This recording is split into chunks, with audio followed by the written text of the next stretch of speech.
Peter Credlin, live on Sky News Australia. Good evening, great to have your company. Kicking off a big week here on Sky News. Here's what's coming up on the show tonight.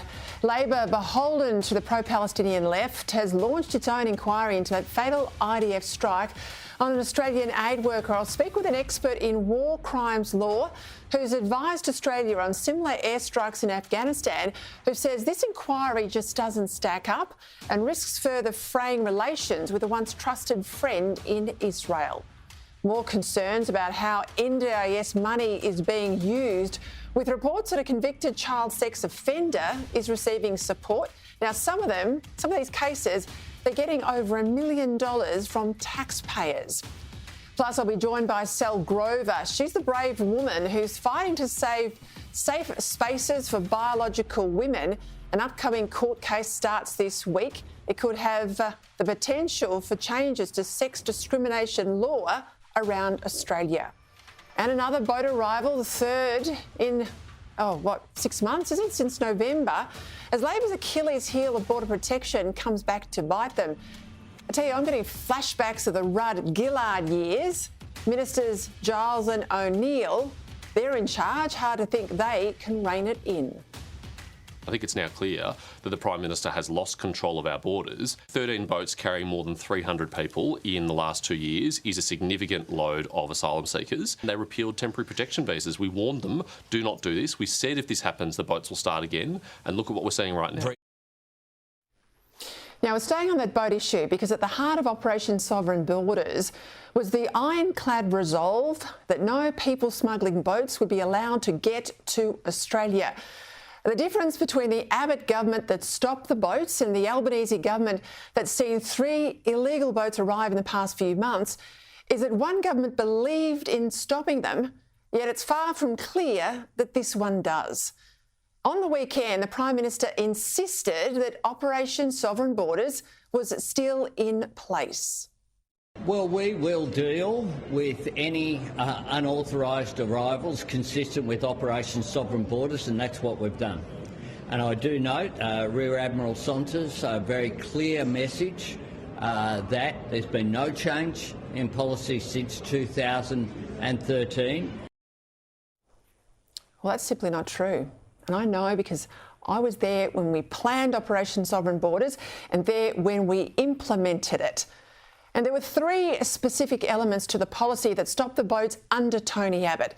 The first, temporary protection visas for illegal arrivals who made it to Australia by boat. Second, offshore processing in Nauru and elsewhere for people picked up at sea by Australian naval personnel. And third, perhaps most importantly, boat turnbacks, so that would-be illegal migrants never became Australia's responsibility. But there was also a further vital, intangible feature that made Operation Sovereign Borders work. And that was the implacable determination of the then government to show that the way to Australia was shut. No ifs, no buts, no hand-wringing about international law, displacing our rights as a sovereign nation to decide, in John Howard's seminal words, our right to decide who comes to this country and the manner in which they come. Instead, what Abbott had, what Howard had, was a steely resolve, a resolution that illegal boats would never make it to Australia. This Prime Minister, unlike the one I served, is now making excuses for boat arrivals. Here he is, more or less saying that boat arrivals can't be helped. Well, we have a very large coastline. What is clear, though, is that people who are unauthorised arrivals won't be settled in Australia. Operation Sovereign Border principles will apply as they have been in this case. Well, our geography hasn't changed. A large coastline didn't stop the Abbott government. Tony Abbott didn't make excuses about our coastline. As a country, a large coastline is one of the few things we can't change. But we can change how we deal with it, how we patrol it, and what we do with any boats we detect. Now, if needs be, we need to do what the Abbott government did and was prepared to do: put people in unsinkable orange lifeboats 12 nautical miles offshore back in international waters with just enough fuel to return to their starting point. Only we will never detect the boats we're not looking for.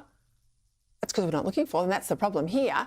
And the fall-off in patrols by the Albanese government is a big part of why we're seeing this resurgence in illegal boat traffic.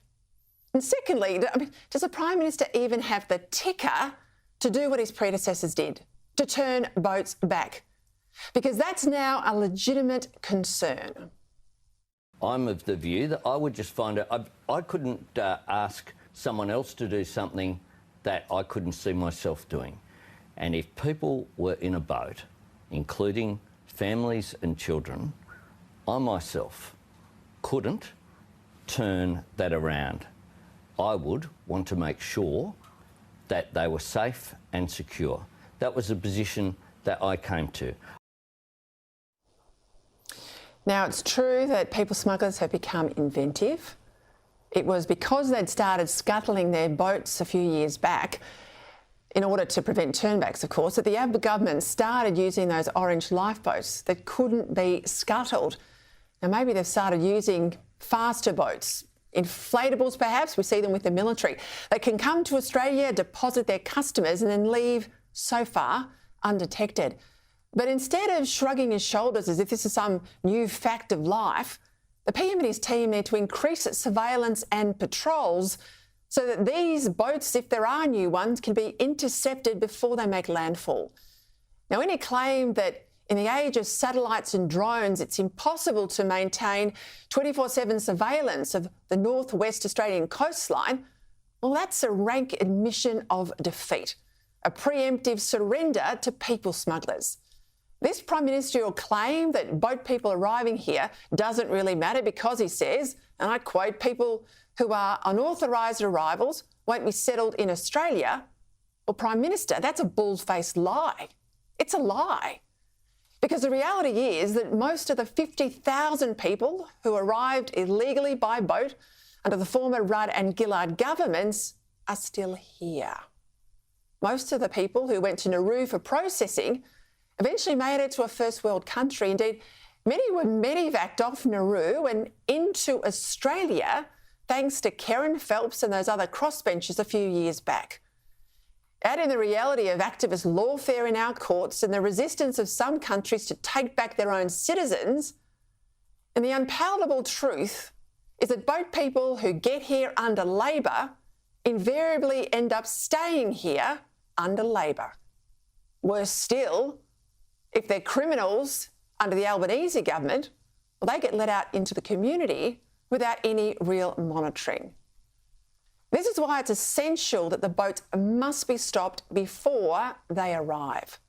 Now, 3 boats in 6 months is not yet a full-blown resumption of the people smuggling wave that threatened to become some sort of peaceful invasion. But it is a test. It is a test of this government and Prime Minister's resolve. And without much more evidence of strength than we've seen so far, then that's the dire prospect now before us. Trudy McIntosh is on standby now in Canberra with the headlines. Australia's supermarket giants are facing giant fines and a new mandatory code of conduct. This is about getting a better deal for people right up and down the supply chain. The interim review was conducted by former Labor Minister Craig Emerson. It recommends supermarkets caught doing the wrong thing by suppliers face a fine of up to 10% of their turnover. It's really for systemic, egregious behaviour. In a cost of living crunch, the Prime Minister says the new rules will also be good news for shoppers. Are you confident that review will also reduce prices for consumers? Oh, absolutely. I think this is a Mickey Mouse review that's been conducted by a Labor mate with an outcome predetermined by the Treasurer. There's not going to be any price relief here for consumers. The opposition is pushing for divestiture powers to force supermarkets to sell off parts of their business. This market concentration needs more competition. That's not something that we have been exploring because we have found better, more effective ways. Peter Dutton claims the appointment of a former military chief to scrutinise Israel's deadly airstrike is purely political. Former Chief of Defence Mark Binskin has been tasked to ensure Israel provides a full and transparent explanation for the deaths of aid workers, including Zomi Frankham. The initial IDF report found troops mistakenly believed a Hamas gunman was in the convoy. Whilst Mark Binskin is an excellent public servant and is beyond reproach an incredible individual, he's been given mission impossible by this Prime Minister. And Japan appears set to be given the green light to join the AUKUS Defence Pact. Talks are underway to bring in the first new member alongside Australia, the UK and United States, not for the nuclear-powered submarine program, but what's called Pillar 2, cooperation on cyber, hypersonic weapons, quantum computing and AI. And because we are facing very difficult and challenging times, that's all the more reason why we would really like to strengthen our US-Japan security relationship. Trudy McIntosh, Sky News, Canberra. Well, because I mentioned that editorial, the Albanese government's grappling to deal with its third undetected boat arrival since November. The PM says no change to sovereign borders, but if we are to be believed, there's 15 Chinese nationals were found wandering on a remote airstrip in WA, well, then something's gone wrong. For more on this, I'm joined now by the Australian's national editor, Dennis Shanahan. Well, we know they've got a shocking record when it comes to border protection. Dennis, you and I lived through the last time Labor was in power. Much of the front benches there now were the same people who stuffed it up royally. Chris Bowen, Tony Burke, Brendan O'Connor, all front benches now under this Prime Minister, all immigration ministers that bear the tally of 50,000 arrivals under their watch. Does the PM have the ticket for this? Because I played some comments he made in opposition saying he couldn't do turnbacks himself, so he could never make it government policy. You go back to his 20s, I mean, he was always railing against things like offshore detention. Again, does he have the ticker? Well, there is an essential problem for Labor here. There are a series of machinations that have been used to try and stop illegal boat arrivals.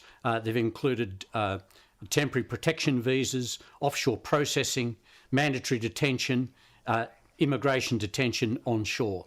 And the Labor Party has historically opposed all of those, although under pressure, political pressure, it has, over the years, from the Keating and Hawke government through to the Rudd government, introduced and maintained all of those things that it said it couldn't support. The sort of things that Anthony Albanese was saying that he couldn't personally support. So there is a general problem for Labor on turning back boats and border security. And I think that the arrival of the third illegal boat arrivals in about 5 months is not a wave. It's not a huge, onslaught of people. But what it does is send that signal to the public that in line with record immigration, with a housing shortage and with an illegal immigration detention regime which is out of control, then all of this adds together and it makes it very difficult for Labor on immigration and border protection. Keating, Hawke, Rudd were all Labor Prime Ministers of the right. I think the challenge here for the Prime Minister is, A, he's of the left. The party today is more captured by the left faction than ever before in its history. And he's also a man that, quite genuinely has been against many of these policies his entire political life. That's the challenge I think that Labor has, and also is not helped by either of the ministers, Claire O'Neill or Giles, in the portfolio. I mean, their handling of the foreign detainee issue, you raised that, appalling, but they inspire no confidence. And we know, particularly with Andrew Giles, he's weaker in all of this stuff than even the Prime Minister.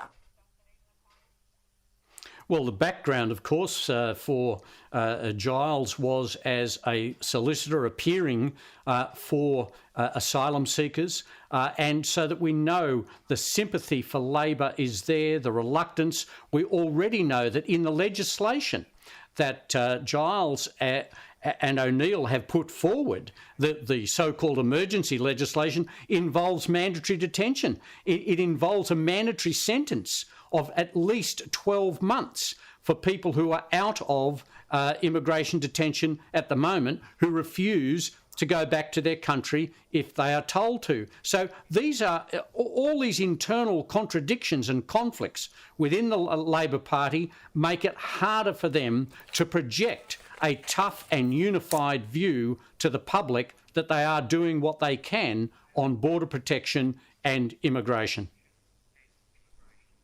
How politically potent is it, Dennis?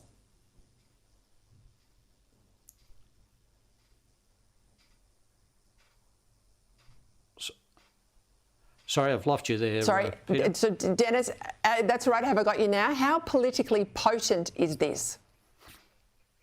Oh, this is very politically potent, no doubt about that.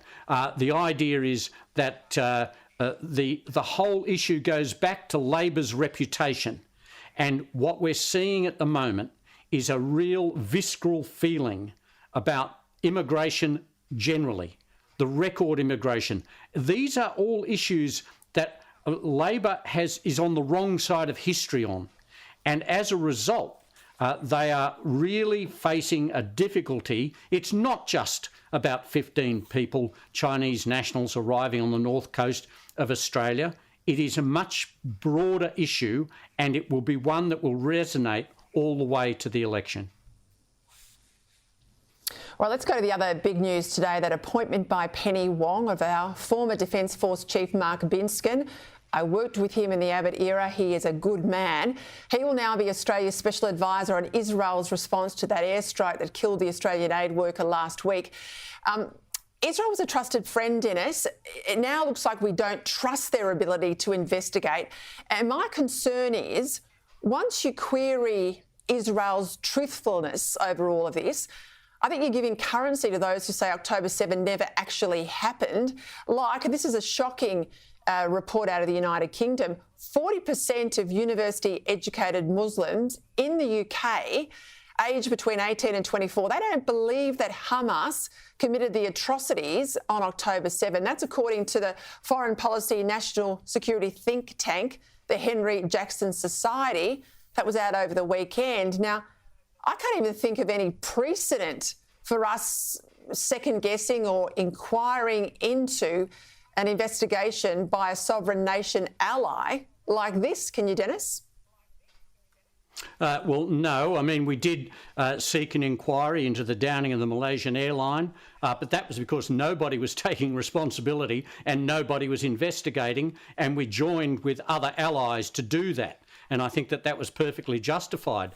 The curious thing is that both China and Russia have previously complained about Australia's stance against the invasion of Ukraine, using the point that we were accused of war crimes in Afghanistan. And so did we allow others to investigate our own allegations of war crimes? I think that what's happening here is that the Prime Minister, and he said it on radio this afternoon, that the special advisor will have the capacity to investigate effectively whether we can trust Israel and whether Israel is telling the truth as to whether this was a mistake. Now, I know there are some people who believe that September 11 never happened and October 7 never happened. There are even some people in the UN who have suggested that this was a deliberate strike to try and starve the people of Gaza. I mean, this is absurd. Why?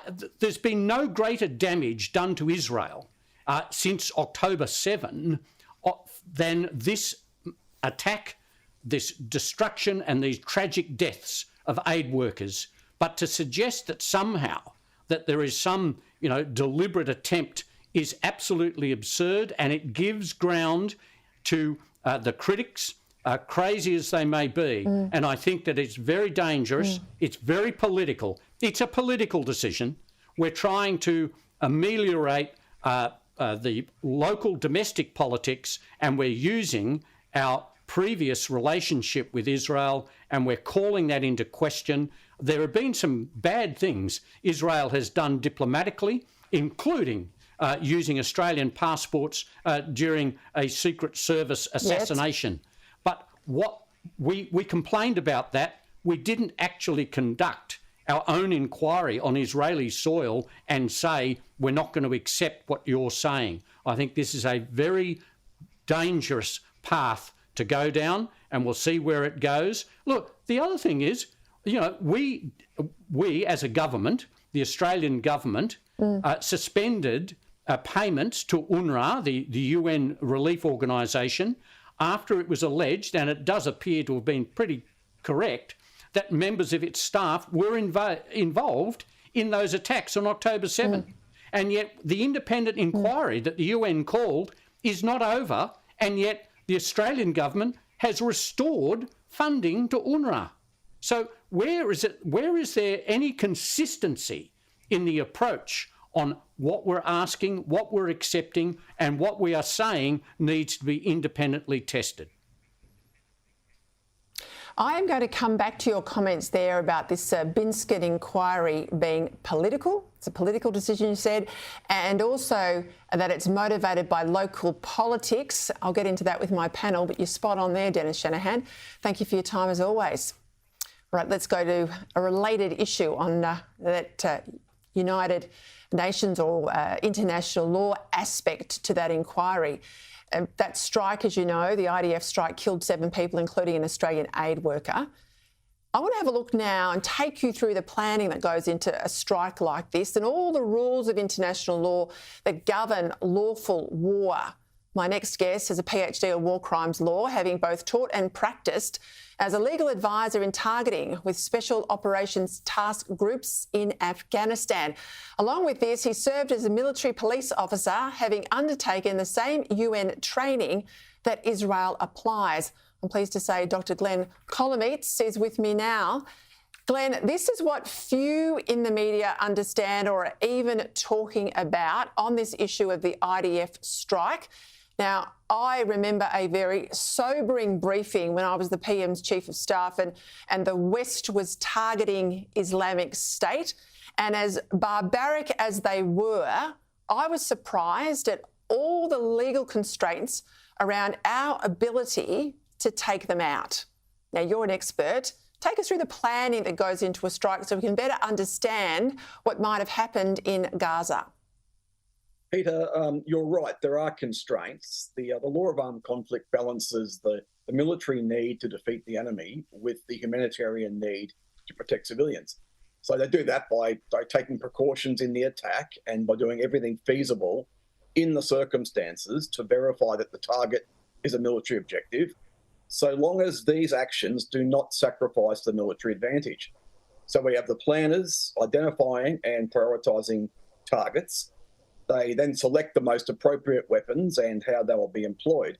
We then have lawyers that make sure the target is a lawful military objective, that the expected collateral damage is not excessive, and that precautions are taken to minimise civilian casualties. So targeting is part of the planning process. These checks are taken away. It's important to note, these checks are taken away from the complexity of the battle space. The law of armed conflict actually looks at the actions of commanders and soldiers at the time of the attack on the ground in the circumstances and in light of the information that was known to the commander in those circumstances. So Peter, that's the process. But I have to say that the IDF targeting process is very, very robust. It has multiple layers of legal support, more than Australia has, and it adheres to the same law that basically the same law that we adhere to. Israel said this incident was likely a misidentification at the tactical level at the time of the attack, and that makes perfect sense in the circumstances at the time, Peter. What do you make of the use of language that you're hearing in Australia from politicians, language like war crimes, in relation to this incident?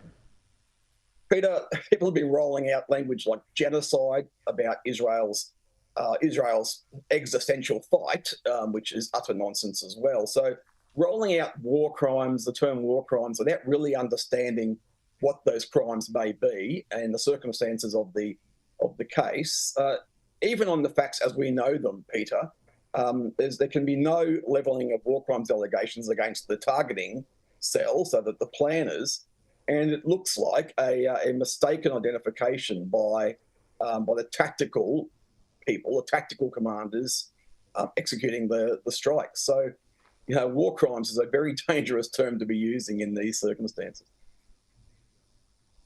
I just mentioned this with Dennis Shanahan. I can't think of another example, another precedent where we've put in place our own inquiry into an incident that's occurred with a friendly nation like Israel. Are you aware of one? No, I'm not, Peter, and I'm taken aback by this decision, I must say, and I'll tell you why. Israel has a very robust, as I say, targeting process, and a very robust and transparent military justice system overseen by their Attorney General and the Supreme Court of Israel. Indeed, following allegations of breaches during the 2014 Gaza conflict, their military advocate general, so their senior lawyer, opened 19 criminal investigations after preliminary investigations like the one undertaken in relation to this incident. So it defies logic why we're now we're now demanding that we have our own special advisor to go and conduct some sort of inquiry over the top of what Israel's already doing. I haven't seen a precedent, and it makes no sense, Peter. We saw this in the urban warfare in Mosul. We know, and we've always known, going into such a crowded space that is Gaza, highly urbanised, highly populated, square miles being very small. It's always fraught with danger. You're in contact, I know, with lawyers for the IDF. What are you hearing from them about this strike and just targeting more generally?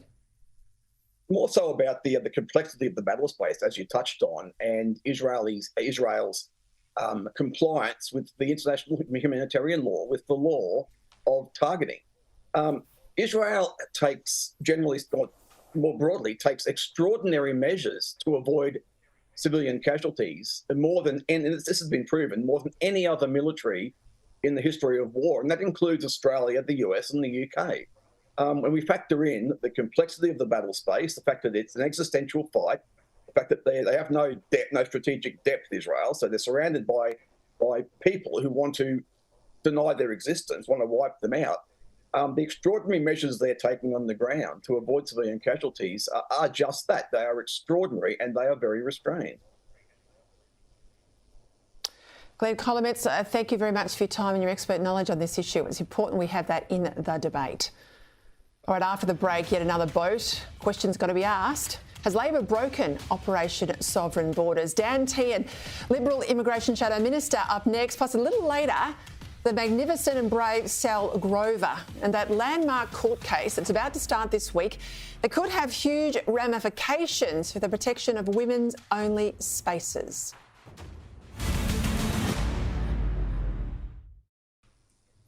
Welcome back. Shortly, I'll speak with a businesswoman whose seemingly innocuous push for a female-only app has now landed her in court. But first, that boatload of what authorities think are Chinese nationals who made their way undetected and onto land in remote Western Australia. Does this mean that, given the whole foreign criminal detainee mess, that people smugglers are back in business? For more, I'm joined now by Shadow Minister for Immigration and Citizenship, Dan Tehan. Dan, thank you for your time. I mean, let's start with the big question. Let's step back and I'll ask you, under this Prime Minister, is Operation Sovereign Borders now broken? Well, it seems that way, Peter, because we've now had 3 attempts to get people onto the mainland here in Australia, and all 3 have been successful.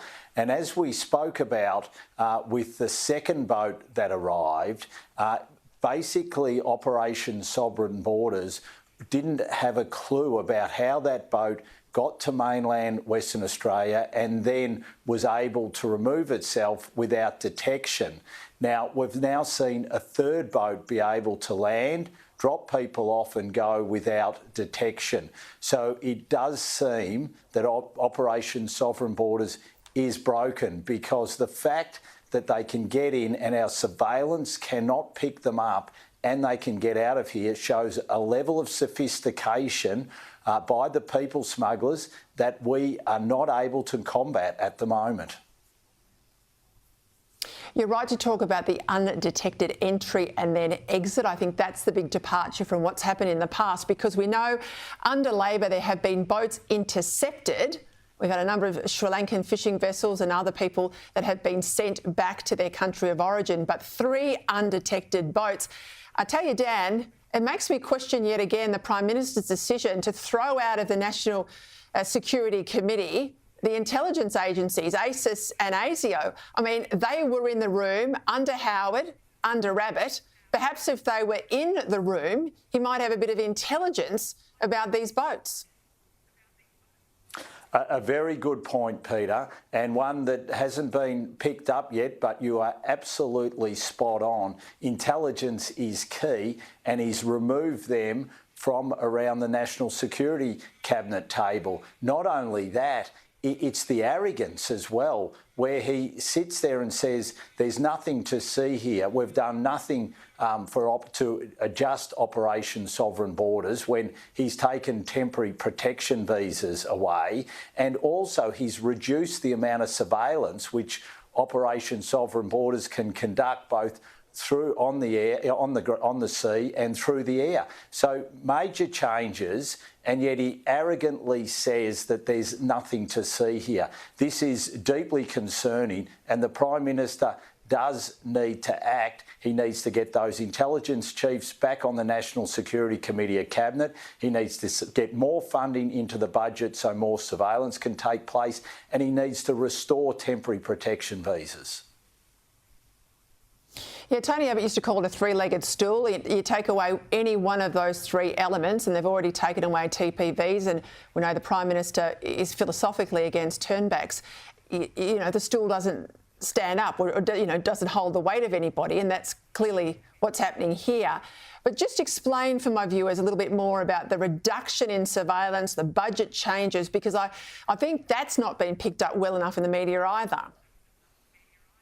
Yeah. So what we've seen is a cut in the funding to Operation Sovereign Borders, which means that there has been a cut in the amount of surveillance which is taking place by air and at sea. So that means that the people smugglers have a greater percentage chance of being able to land on our mainland, and that is exactly what's occurring. And not only that, I think that they've come across a level of sophistication which enables them to be able to go undetected. Now, what technology they're using, I don't know, but it would seem they're using technology that we haven't seen before. And that's where we need our intelligence agencies working with their counterparts in the region to find out what they're doing, how they're doing it, so we can combat it. But at the moment, it seems that Operation Sovereign Borders is stretched, doesn't have the finances to be able to do all this surveillance,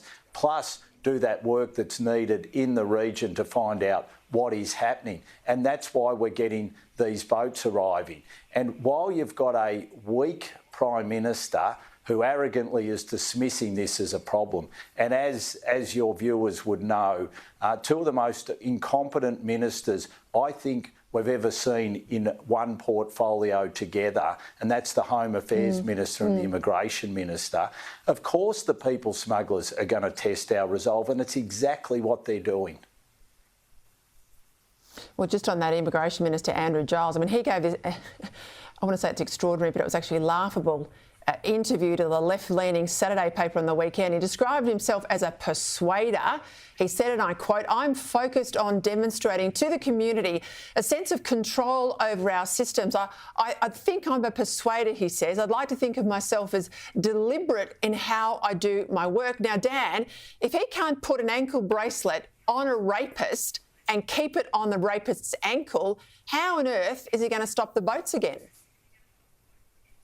Well, that was one of the most extraordinary interviews I've seen, and to call himself a persuader and that he's putting control around our immigration system and our borders, it just makes you laugh and laugh out loud. And as you say, he's botched everything to do when it comes to detainees. We know now, or they won't answer the question, but we think that there are murderers and rapists who are now out in the community without ankle bracelets because they specifically won't answer the question whether all of them do have ankle bracelets or not. We've got more High Court cases coming.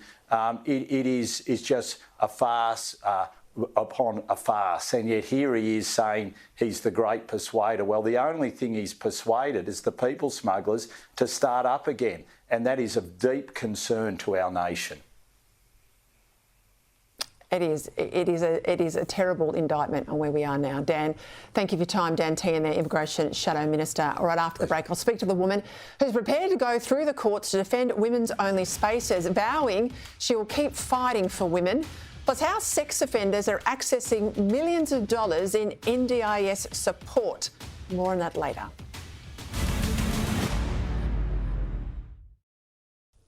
Welcome back. Still to come, the Prime Minister's pretty unhinged attack on Peter Dutton's nuclear energy plans says to me just how much the coalition is cutting through. And Chris Bowen's department spends $40,000 of your money on sunglasses. I kid you not. But first, my next guest is Sall Grover. She's the founder of a social networking app for women and girls called Giggle that's been caught up in a complaint to the Human Rights Commission because it's only open to biological females. The complaint was lodged by a transgender woman, Roxanne Tickle, who's had gender-affirming surgery and is identified now as a female on a Queensland birth certificate. Sal was told she would have to undergo sex and gender re-education and also to allow biological males who identify as women to use her app if she wanted to resolve the complaint. Now, she refused to back down and the case is now going to the federal court this week. Sall Grover joins me now. Well, Sal, I've called you brave, and I think you absolutely are because you're standing your ground here. Did you ever think that creating an app for women and girls would end up putting you in the federal court?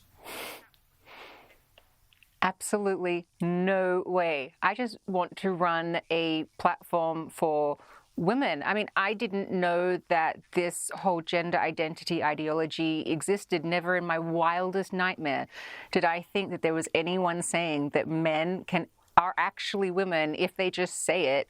I mean, regardless of whether they do anything to try and appear that way. But I just didn't think anyone would ever take that seriously. It's not even a natural thought that would occur to your mind of like, oh, should I go and find out if men are considered women in law? No, of course not. In places like Victoria, I mean, you just need to assert you're a woman, even if you are a biological male. And the law in Victoria says that you can have all the rights that women can. I mean, I think about your app, I think about rape shelters, domestic violence shelters, places that are incredibly important to be women's only spaces. I think about change rooms. I think about taking little girls into public toilets. I mean, that's why I think this case is so important. Why is it so important for you to go through hell and back and fight this as you are? So for all of the reasons that you just listed, I mean, women's spaces and like female spaces, so for women and girls, these are really important. They're important for women's privacy, dignity, safety, and equality in society. We actually all know we've at least heard about what society was like before women had these available to us and before women were actually a category in law that was cared about. It wasn't great for women. Like, women's rights actually are really important in how we've gotten to a point in society where women are treated equally as human beings to men. And so to now just be told that there's not really any such thing as a woman, anyone can identify into it. I mean, what's the point of even having a category of woman in law if it's not defined as biological adult human female? If it's just a category that any man can become, it's meaningless. So it's important to defend this because, I mean, it's just obviously a disaster for women's rights. But beyond that, for me, it's also a disaster for freedom of belief, freedom of speech, and freedom of association. And if we don't have those in a secular liberal society, we don't have anything, which is why I think everybody should care about this issue. Just beyond the obvious women's rights thing, I think it actually affects everybody. I have to say, you know, you've got a huge amount of support. I get dozens of emails from people who support you, who want continued attention on this case that you're mounting through the courts. How's this been for you personally? What's been the reaction of supporters? I mean, are you feeling the support yourself personally? Oh, I'm so grateful. And I will forever be grateful for everyone who has been so supportive of me. I mean, I've never been more anxious in my life than I am at the moment. I've never been to court like this before, so it's not, it's not a natural state of being. So I'm very, very anxious. I mean, I've got a bald spot. I've lost hair from stress over the whole thing. So it's been a lot. But every time that it feels like it's too much, I have a 20-month-old daughter, and I look to her and I'm just like, I cannot send her out into a world where she cannot state her boundaries, where she cannot state what she believes. And no, I have to make sure that I fight for her and for then everybody else to have rights if I'm in that position to do so. Well, given what's at stake, Sal, what happens if you lose the case? Okay, so if we lose in the federal court, then we can appeal to the High Court, which I am fully prepared to do. As I said, I think this is too important. I think that we need to be able to, say what we believe and act upon it. And I firmly, not only do I not believe it, I know that there's not a man on this planet who is actually a woman.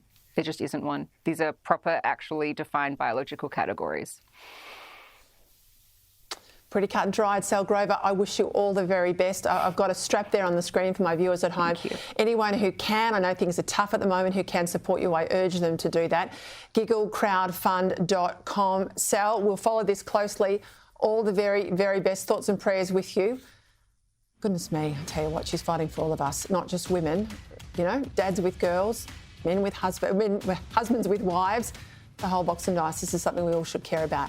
All right, after the break, anger mounts over convicted child sex offenders receiving millions of dollars from the NDIS, millions of dollars. Plus Facebook, it's not taking down videos of young violent criminals, and that's a big concern.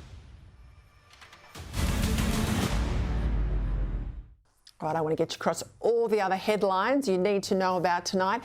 And to do that, I'll bring you my panel, LNP MP Keith Pitt, former Howard Government Minister Gary Hargreaves. Well, my dynamic duo on a Monday. There's a fair bit around. Keith, I'll start with this pretty shocking story about the NDIS. We learned today that a pedophile has been given a $1.4 million support package under the NDIS to cover 24-hour supervision in high security accommodation.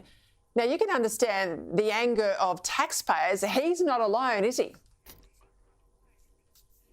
Oh, not at all, Peter. But firstly, you know, the NDIS has provided support that was desperately needed by many individuals. It's been an absolute boon for them. But let's call it for what it is. The cost is out of control. It is absolutely out of control. And we saw reports last week that, in fact, close on 30% of all new jobs were in the NDIS.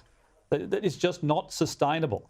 And Bill Shorten's been out there and he's setting this up for the budget. There'll be budget cuts, got no doubt about that.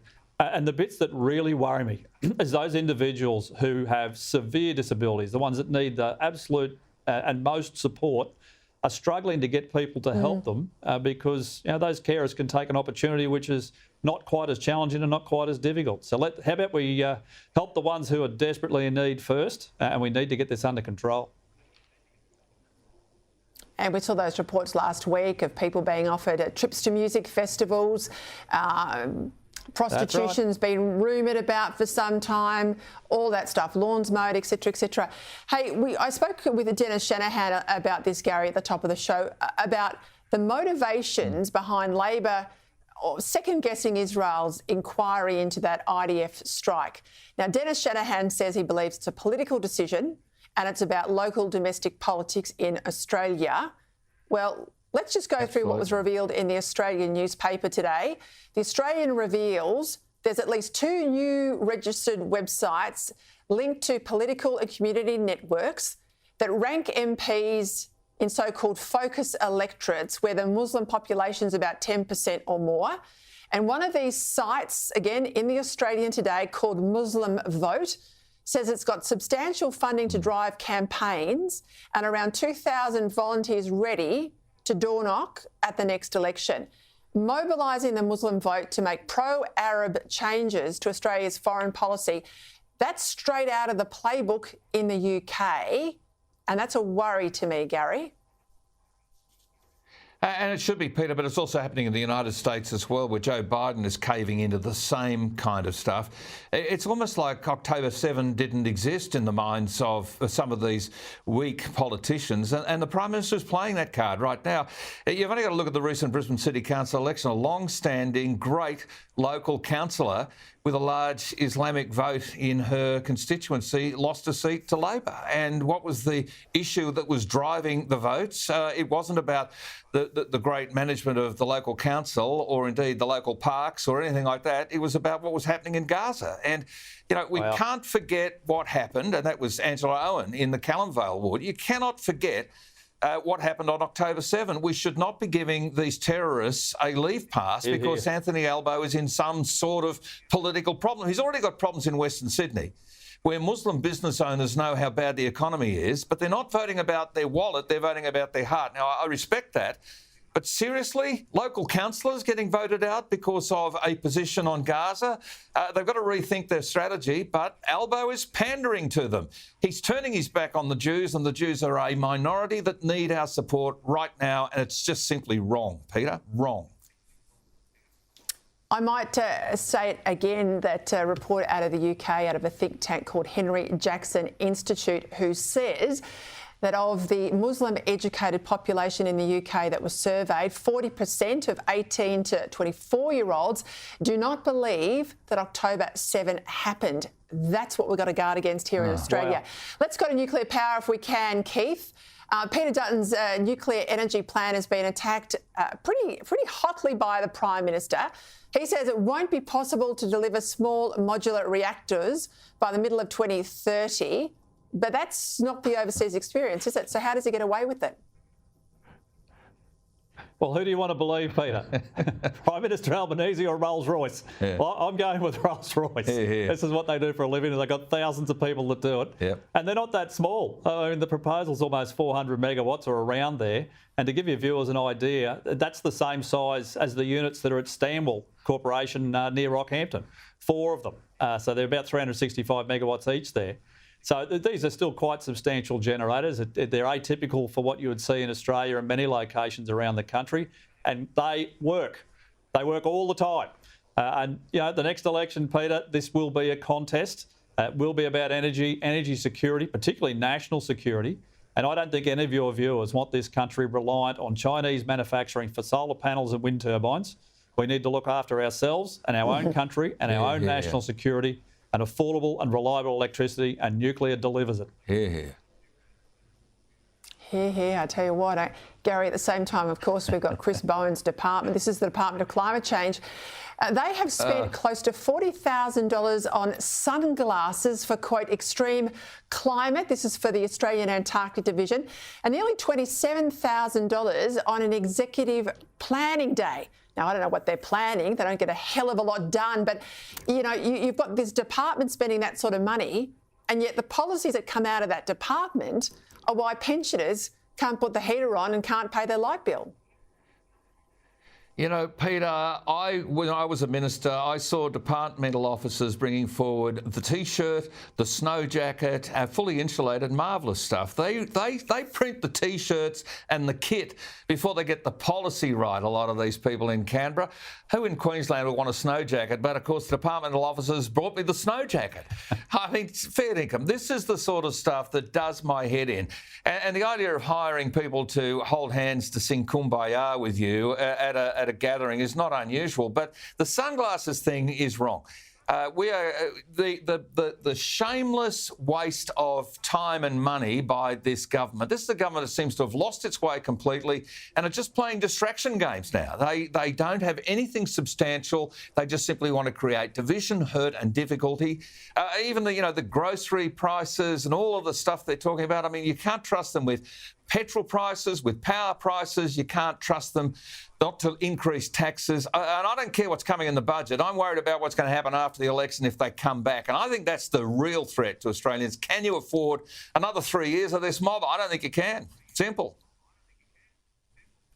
You have just reminded me of all the times I used to have fights with the public servants about flying at the pointy end of the plane and staying in fancy hotels. I'm hearing you. We put a lot of focus on the politicians spending our money, but let's go after some of the public servants. That's my homework. Yeah, hey, Keith, just quickly, these social media companies, this is Facebook, refusing to take down this footage of young Australians committing violent crimes.